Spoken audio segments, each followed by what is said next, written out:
예수님께서 이제 오병이어의 기적을 베풀고 나서 사람들이 무리를 이제 따라오니까 쌀쌀맞게 얘기를 하세요. 너희들이 나를 따라오는 것은 먹고 배불렀기 때문이구만.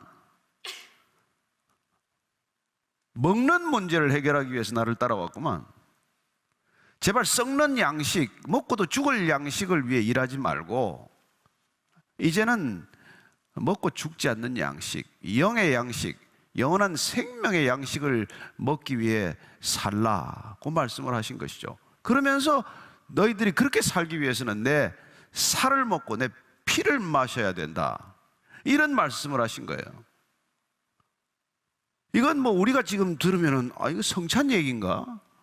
그렇게 얼핏 연상이 될지 모르지만 그 당시 유대인들에게는 충격적인 그런 표현이고 아마 분노케 하는 그런 말이었을 거예요. 왜냐하면 우리가 민수기에도 나오지만은 창세기에도 9장에 나오지만은 고기를 핏째 먹지 말라. 피에는 생명이 있다. 그래서 이때까지 늘 먹는 훈련의 가장 중요한 게 뭐냐면 음식을 정결하게 먹는 것이고 피를 먹지 않는 거예요. 지금도 유대 사람들은 코셔 음식을 먹지 않습니까? 코셔라는 말이 적당하다, 합당하다는 뜻이에요. 먹기에 합당한 음식을 먹기 위해서 지금도 그 사람들은 코셔 음식을 구분해서 이건 되고 이건 안 되고 뭐 철저히 가려서 먹거든요. 조리법이라든지 이런 것들이 까다롭습니다. 물론 뭐 중동 사람들은 또 할랄 식품이라고 그렇게 또 비슷하게 해먹지만 어쨌건 그렇게 음식에 까다로운 사람들한테 내 살을 먹어라, 내 피를 마셔라, 이런 표현 자체가 용납이 안 되고 해석이 안 되는 그런 말이란 말이에요. 근데 그걸 먹어야 너희들이 생명을 얻을 거라고 이렇게 말씀을 하시는 것입니다. 그랬더니 쟤들이 뭐 웅성거리겠죠. 무슨 얘기를 하시는 거야? 어떻게 저런 말을 하실 수가 있어? 그것도 시나고그에서 사람들을 가르친다는 공식적인 자리에서 내 살을 먹고 피를 마시라고 하는 이 말은 도저히 용납이 안 되는 말이에요. 그래도 예수님께서 불평하는 제자들을 향해서 그러면 내가 이 말이 너희들에게 이렇게 말이 걸리는 모양인데, 불쾌하게 들리는 모양인데 62절 이렇게 말하면 알아듣겠냐? 그래서 62절 한 가지 더 말씀을 하십니다. 조금 더 애매모호한 말씀이에요. 시작. 그러면 너희는 인자가 이전에 있던 것으로 올라가는 것을 본다면 어떻게 하겠느냐? 더 뭐 오리무중이죠. 무슨 말씀을 하시는 거예요? 이전에 있던 것으로 올라간다니 어디로 올라간다는 거지? 아니 지금 이 예수님을 듣는 사람들이 예수님이 어디서 와서 어디로 간다는 얘기를 해주셨나요? 그러지 않았다고요. 그런데 지금 내 살을 먹고 피를 마시라는 말을 불쾌하게 듣고 불평을 하기 시작을 하니까 내가 이전에 있던 것으로 그러면 올라가면은 너희들이 도대체 나를 어떻게 하겠냐, 이런 얘기를 해요. 이전에 있던 곳으로 올라간다는 걸 우리는 지금 부활해서 승천한다는 뜻인가? 십자가를 지신다는 뜻인가로 연상이나 되지만은 그 당시 그 자리에 있던 사람들에게는 뭐가 떠올랐겠어요? 뭐 성경을 제대로 읽는 사람이라면 조금이라도 뭐 연계가 됐을지 모르지만 아마 누구도 이 말이 무슨 말인지를 정확히 해석할 길이 없었을 것입니다. 다만 우리가 요한복음 전체를 읽어본 사람이라면은 이 표현이 예수님께서 위로부터 나야 한다라는 것, 내가 왔던 곳은 위로부터 왔던 곳이고 위로 가야 한다는 것을 어렴풋이나마 아는 사람이라면 짐작이야 했겠죠. 그래서 우리는 요한복음 3장에서 니고데모하고 했던 대화를 조금 참고할 필요가 있다는 것입니다. 요한복음 3장 14절 15절 말씀 한번 읽겠습니다. 니고데모에게 했던 이 말씀은 예수님께서 민수기 21장 말씀을 인용한 거예요. 민수기 21장을. 근데 이렇게 말씀하십니다. 3장 14, 15절입니다. 시작. 모세가 광야에서 뱀을 든 것 같이 인자도 들려야 하리니 이는 그를 믿는 자마다 영생을 얻게 하려 하심이니라. 니고데모하고 대화가 되지 않았기 때문에 예수님께서 내가 거듭나야 된다라는 말씀을 하셨고, 그런 믿음으로 거듭날 수 있다는 것을 말씀하시면서 우리의 구원이란 믿음 사건이라는 것을 모세가 뱀을 든 사건을 들어서 설명해 주신 것입니다. 여러분, 우리의 구원은 믿음 사건이에요. 근데 이 민수기 21장을 보면 불평하는 이스라엘 백성들에게 불뱀을 보내셔서 불뱀을 물려서 독이 몸에 퍼지고 죽어갑니다. 무슨 응급실이 있습니까? 병원이 있습니까? 광야에 뭐가 있어요? 하나님께서 모세를 통해서 내린 처방은 장대에다가 놋뱀을 달아서 걸고 그 놋뱀을 바라보기만 하면 산다는 거예요. 바라보기만 하면 산다 말이 됩니까? 그래서 아마 그 정신없는 소리 한다고 안 본 사람은 독이 몸에 퍼져 죽어가는 거예요. 온 몸에 지금 독이 퍼져서 죽어가는데 사는 길은 장대에 매달린 놋뱀을 보라는 거예요. 지금 예수님께서 이 사건이 예수님께서 이전에 온 곳으로 돌아가는 사건, 놋뱀이 장대에 달려서 들리는 것처럼 나도 들리워져야 할 사건이라는 것을 예표했던 것임을 말씀해 주고 있는 것이죠. 니고데모에게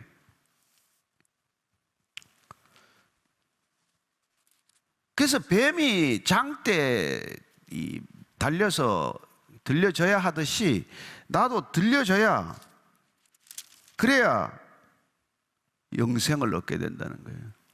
그래서 예수님께서는 지금 목적이, 이 땅에 오신 목적이 딱 하나예요. 구원하는 거란 말이에요. 요한복음 5장 24절 말씀, 내가 진실로 진실로 너에게 이르노니 나 보내신 자를 믿고 또 내 말을 믿는 자는 사망에서 생명으로 옮겼나니 너희가 심판에 이르지 아니하리라, 이렇게 말합니다. 여러분들이나 저나 심판받아 죽어 마땅한 사람들이지만 주님이 이 땅에 오신 목적은 사망에서 생명으로 옮겨놓는 게 목적이란 말이에요.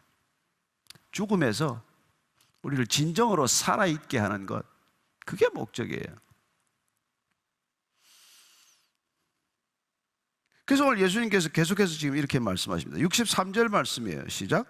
살리는 것은 영이니 육은 무익하니라. 내가 너희에게 이른 말은 영이요 생명이라. 살리는 것은 영이다. 육은 무익하다. 다시 한번 니고데모에게 하셨던 말씀을 우리가 들을 필요가 있습니다. 요한복음 3장 6절이에요. 3장 6절 말씀 이렇게 되어 있습니다. 시작. 육으로 난 것은 육이요 영으로 난 것은 영이니. 여러분, 육으로 난 것은 육이고 영으로 난 것이라야 영이라는 것입니다. 그게 무슨 뭐 뻔한 얘기 같기도 하고 그렇죠. 그런데 여러분, 이건 지금 예수님께서 살리는 것이 영이라고 말씀하시기 전에 니고데모께 하셨던 말씀이지만, 우리가 살아있는 건 육신의 힘으로 사는 게 아니란 말이에요. 육신이 움직이도록 하는 영이 있기 때문에 살아가는 거란 말이에요. 인간은 영적인 존재다 이겁니다. 짐승도 감정이 있는데요, 걔가 얼마나 친절합니까? 얼마나 주님을 하루 종일 기다리고 충성됩니까? 그래요, 혼적인 존재예요. 정서가 있습니다. 정신이 있어요. 걔들도 정신 나가는 건 아닙니다. 따라서 우리가 짐승에게까지 있는 그런 감정과 그런 정신적 작용과 이런 것들이 있지만 그것만 가지고 살아가는 인간을 우리는 성경은 죽었다라고 말한단 말이에요. 그래서 영으로 살지 않는 존재의 특징은 뭐예요? 육으로만 사는 거죠. 육에서만 난 사람은 육으로만 사는 것이죠. 육으로만 사는 사람의 특징은 무엇입니까? 육신의 정욕대로 사는 것이죠. 그냥 보기 좋은 대로만 사는 것이죠. 그냥 자랑거리를 내 일생 동안 차곡차곡 쌓는 삶을 사는 것이죠. 그러면 이건 헬레니즘에서 말하는 이원론적인 논법입니까? 영과 육은 전혀 분리된 것이어서 예수님께서는 지금 이원론적인 구분을 강조하기 위해서 하는 건 아니에요. 영은 영이고 육은 육이니까 육은 아무 쓸모가 없다. 그러면 뭐 먹긴 왜 먹어요? 예수님께서는 바리새인들한테 비난받은 이유 중에 하나가 저 사람은 너무 먹고 마시는 것을 탐한다, 너무 먹고 마시는 걸 좋아한다, 그런 얘기를 들었어요. 제자들하고 금식해야 할 때 금식 안 합니다. 영적으로 살려면 아니 금식해야죠. 근데 예수님께서는 금식 안 해요. 그래서 일주일에 2번씩 금식하는 바리새인들한테 비난을 받는단 말이에요. 그럼에도 불구하고 예수님께서 왜 영과 육을 이렇게 극적으로 대비시켜서 마치 둘이 아무 상관이 없는 듯이 이렇게 강조해서 말씀하실까요? 그 이유는 영적이라고 그렇게 주장하고 영적으로 그냥 온전히 영적인 삶에 헌신된 것처럼 살아가는 종교 전문가들이 그 속은 지극히 육적이면서 육신의 일밖에 생각하지 않으면서 그저 그냥 말씀 성경 하나 끼고 영적인 것처럼 살아가는 그 꼬라지가, 그 꼬락서니가 정말 하도 역겨워서 하는 얘기예요.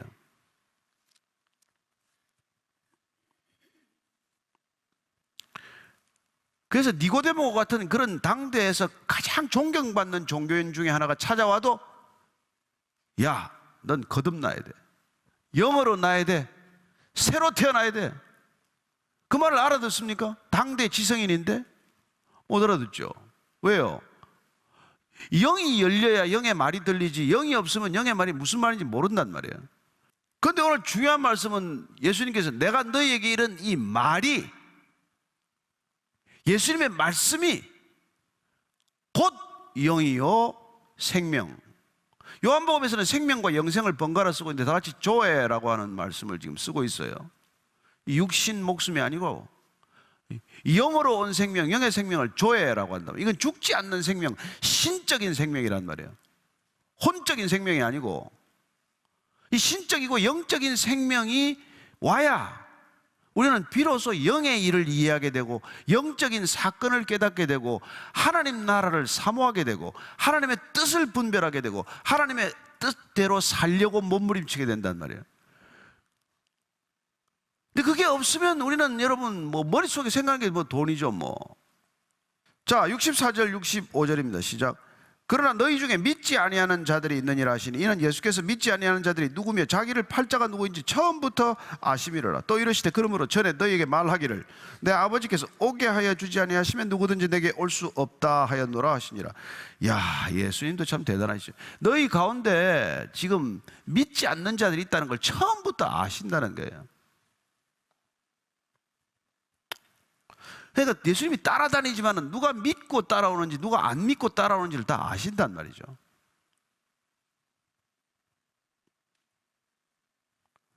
그리고 안 믿는 자들의 특징은 뭐냐면 자기를 지금 팔자가 있다는 거예요. 예수님을 팔자가 팔아버린다는 것이죠. 이 판다는 뜻은 정확히 말하면 넘겨준다는 뜻이에요. 여기도 지금 예수님 팔자가 많아요. 우리가 물리적으로 가룟 유다처럼 예수님을 뭐 팔아서 돈을 받거나 하진 않지만 예수님을 판다라는 그 원뜻, 예수님을 넘겨준다라는 뜻을 우리가 깊이 생각을 하면 우리는 예수님이 가르친 대로 살지 않고 그분의 가르침을 세상의 가르침에게 넘겨주어서 세상 가르침처럼 만들어버리는 것, 그게 곧 예수님을 파는 행위란 말이에요. 예수님 말씀대로 사는 게 힘들기 때문에 세상의 기준을 슬그머니 교회 가지고 들어와서 교회를 세상처럼 만들어서 교회를 세상에게 넘겨주는 것과 같은 행위는 예수님을 파는 행위와 마찬가지란 말이에요. 그게 이 땅에 교회가 능력을 잃어버린 이유란 말이죠. 저나 여러분이 물리적으로 예수님을 판 사람이 어디 있습니까? 누가 예수님을 팔았어요? 우리가 예수님을 공개적으로 비난이나 했습니까? 그러나 예수님은 처음부터 너희들이 믿을 자와 믿지 않을 자를 알고 계신단 말이에요. 믿음이 없으면 하루 종일 예수님을 파는 것을 생각할 수밖에 없는 사람들이 된단 말이에요.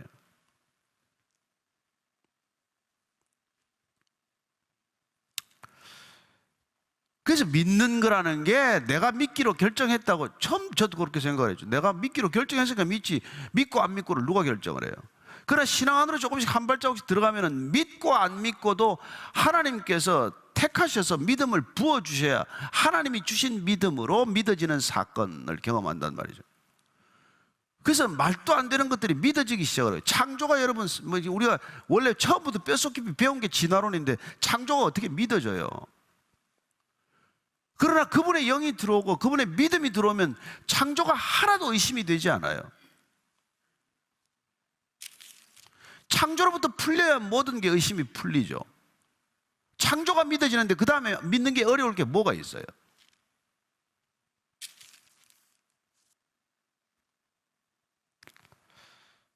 그래서 참 우리가 주님께서는 이게 믿음 없음을 이 말세에 걱정을 하고 계세요.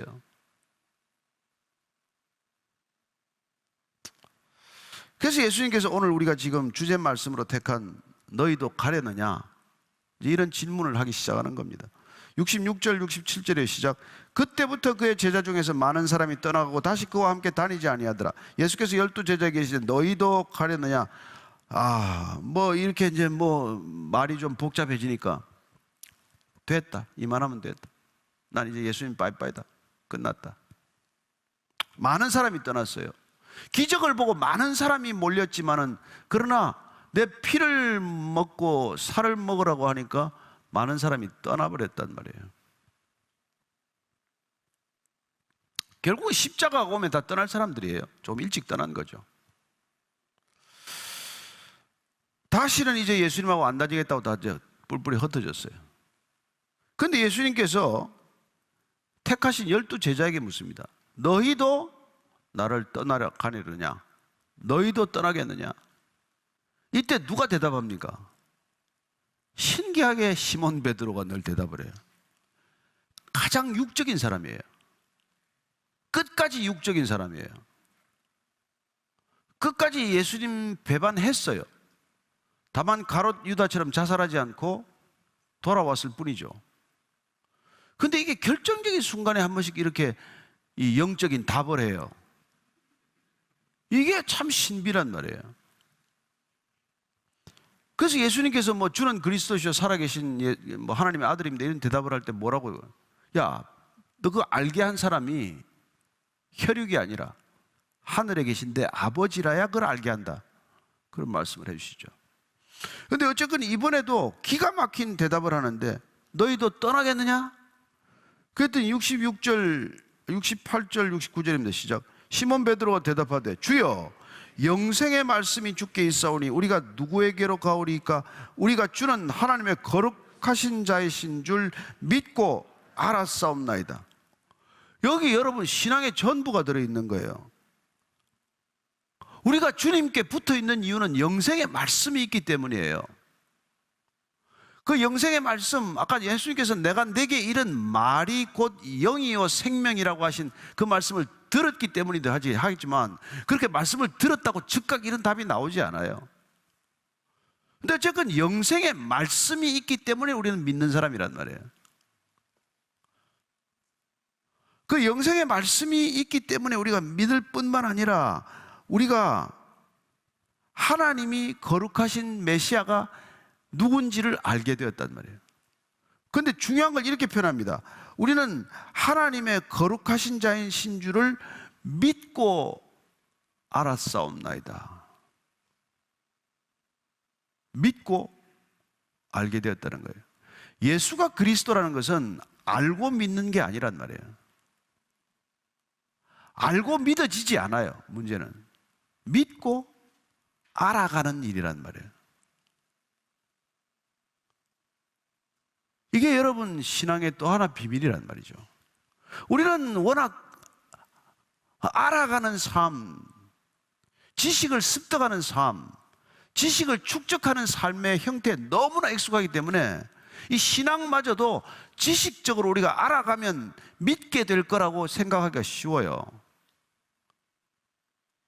그러나 성경적 지식을 아무리 쌓아가고 알아간다고 하더라도 그 지식이 우리를 믿음으로 이르게 하지는 잘 않는단 말이에요.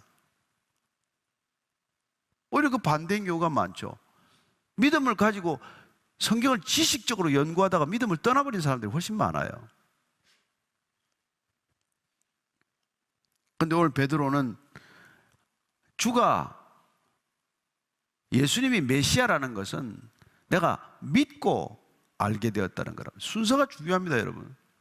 그래서 하나님께서 우리가 제일 먼저 부어주시고자 하는 것은 성령이요. 성령이 오면 믿음이 생겨요. 믿어지는 사건을 경험해요. 그래서 예수님께서 너희들이 내가 떠나기 전까지는 아무리 발버둥 치고 3년을 따라다녀도 나를 다 떠나고 말걸? 그러나 내가 십자가에서 죽고 부활하고 성령을 보내주고 약속대로 성령이 너희들에게 오면 죄에 대하여, 의에 대하여, 죽음에 대하여, 진리에 대하여 깨닫게 될 것이고, 그러면 너희들이 나를 따르게 될 거야. 그 순서를 가르쳐 주신 거예요. 그래서 이 시대가 성령의 시대인 까닭은 주님께서 약속하신 대로 예수를 주라고 고백하는 사람들에게 성령을 먼저 보내주셔서 믿음의 씨앗들이 여기서 뿌려지게 하시고, 그 믿음의 씨앗들이 자라면서 이 말씀을 스폰지 빨아들이듯이 빨아들이게 되고, 그러면 그 말씀이 내 안에서 살아 움직이는 것, 그래야 우리의 영과 혼과 관절과 골수를 찔러 쪼개기까지 하는 것, 그래야 우리를 감찰하셔서 우리 인간됨의 본질을 들여다보게 하시고, 그리고 이걸 뜯어서 마치 해부하듯 해체하듯 우리를 새롭게 빚어가시는 것을 경험하는 게 우리 신앙의 성화, sanctify 하는 그런 과정이란 말이죠. 그런데 베드로가 그 핵심을 얘기한 거예요. 영생의 말씀이 있기 때문에 우리가 주님이 뭐 옆에 있는 거지, 주님이 기적을 베푼다고 해서 있는 게 아닙니다. 이런 뜻이란 말이에요. 그래서 그분 안에 말씀이 있냐 없냐를 우리가 어떻게 알겠어요? 고난이 오면 알죠. 말씀이 없는 사람은 즉각 떠나죠. 아니, 나한테 고난을 갖다 주는 신이 왜 필요합니까? 그냥 사는 것도 힘든데. 나한테 병을 가져다 주는 신을 왜 필요로 합니까? 병도 하나 낫게 못하는 신이 나한테 왜 필요해요? 그러나 신기하게도 그리스도인들, 진정한 크리스찬 하는 사람은 보면은 깜짝깜짝 놀랄 그런 고난 환경 가운데서도 더 큰 믿음, 더 깊은 믿음을 보인단 말이에요. 이해가 안 되는 믿음을 갖기 시작을 한단 말이죠. 70절, 71절 읽고 마칩니다. 시작. 예수께서 대답하시되 내가 너희 12를 택하지 아니하였느냐? 그러나 너희 중에 한 사람은 마귀니라 하시니, 이 말씀은 가롯 시몬의 아들 유다를 가리키심이라. 그는 12 중에 하나로 예수를 팔 자르라. 예수를 넘겨줄 자들아. 저와 여러분들이 가롯 유다가 안 되기를 바랍니다. 교회를 세상 기준에 내주지 마십시오. 세상의 기준을 가지고 교회에 들어와서 교회를 세상처럼 만들려고 하지 마십시오. 그 이유는 내가 예수님의 말씀대로 지킬 자신이 없고, 내가 예수님의 말씀대로 살 자신이 없기 때문에 우리가 쉽게 하는 일이 세상의 기준을 가지고 들어오는 일이란 말이에요. 세상의 잣대로 사람을 평가해서 마치 인사고과하듯이 인사고과하고, 사람을 마치 일회용 그릇 대하듯이 대하고, 뭐 좀 덕이 되면 좀 가까이 하고, 조금만 손해가 끼쳐도 그냥 뭐 이 교회 못 다니겠네 가고. 따라서 오늘 우리가 봐야 될 건 뭡니까? 예수님 곁에 있어도 3년간 따라다녀도 구원에 이르지 못하는 사람이 있다는 거든. 교회를 평생 다녀도 예수님과 상관이 없고 예수님을 몰라서 구원에 이르지 못할 수 있다는 것, 그게 우리의 두려움이죠. 그러나 그분이 우리에게 말씀하신 대로 내 말이 너희 안에 거하면, 내 말을 너희가 믿으면, 그러면 그 말은 곧 생명이 될 것이고 성령의 능력이 될 것임을 믿으시기 바랍니다. 왜 우리가 2021년 또 이렇게 한 해 동안 성경을 읽고 마치려고 합니까? 오늘 이 한 해 동안 읽은 말씀이 저와 여러분 안에서 생명이 되어 있다면, 여러분 앞으로 어떤 고난이 오더라도 여러분 흔들리지 않습니다. 그러나 그 말씀이 우리 안에서 생명의 능력이 되지 않으면 또 조금 더 큰 어려움이 오면, 교회에 더 큰 박해가 오면 다 떠나겠죠. 그래서 예수님이 지금도 동일하게 저와 여러분에게 묻는 것입니다.